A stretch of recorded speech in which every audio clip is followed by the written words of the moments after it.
So the question is, with the internet, aren't barriers to entry fairly low? And isn't it easier for competitors to come copy us? So a couple answers. One is we don't believe the barriers to entry are really low. We spent somewhere between $50 to $100 million in our data center. Our data center now passes the test, the auditing, the compliance for companies like Merrill Lynch and really the largest companies. Symantec, a security company that does audits, uses our service. And so that's not something that's easy to reproduce. It's expensive to reproduce. We have a whole business model where I kind of touched on it, but you kind of have to be in the business model and understand all the details of how to put that together.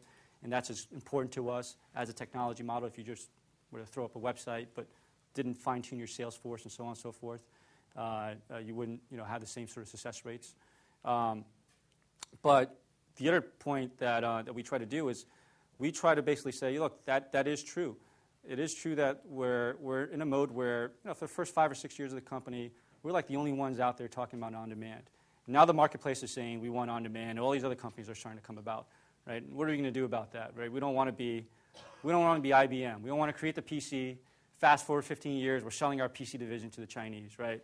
That doesn't make any sense, and that's not what we want. We want to have a relevant place in this marketplace that we created. And we said, look, where are our growth rates? Do we then compete with everybody? Do we then come out with our own ERP module? Do we come out with an HR module? Right, and really starting to compete with everybody. And we say, well, that doesn't really make any sense, too, because we don't have the resources to do that, and we don't have the expertise. And so we said our core asset, if you will, combining those two concepts, is our technology. We have spent $50 million on our platform, in our data center. We have spent all this great technology underneath our applications, right, for workflow and reporting and security, all this great stuff that you need. Why not open it up and give it to the marketplace? And if you will, create a value proposition where if you're an on-demand company out there, you're saying, hey, this sounds pretty good. I'm better off cooperating with these guys and using them to lower my costs and increase my reach versus competing with them.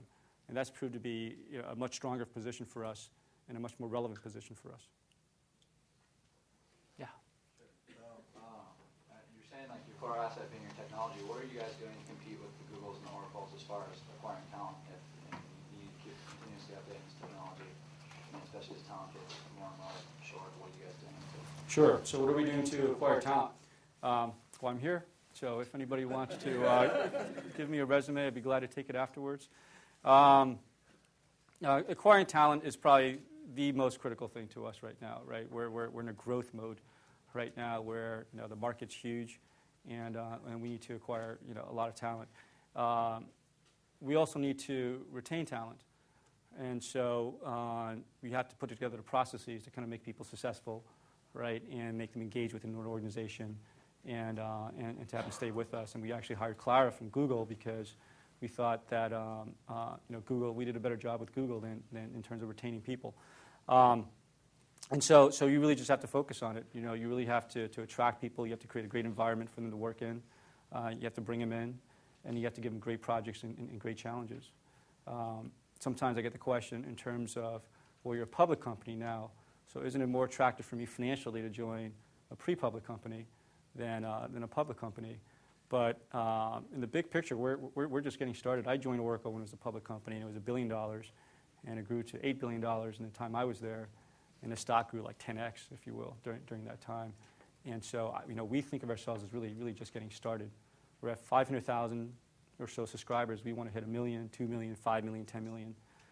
And in that course, growing from, let's call it 2,000 employees to 10,000 employees, there's going to be a lot of great growth opportunities and great projects.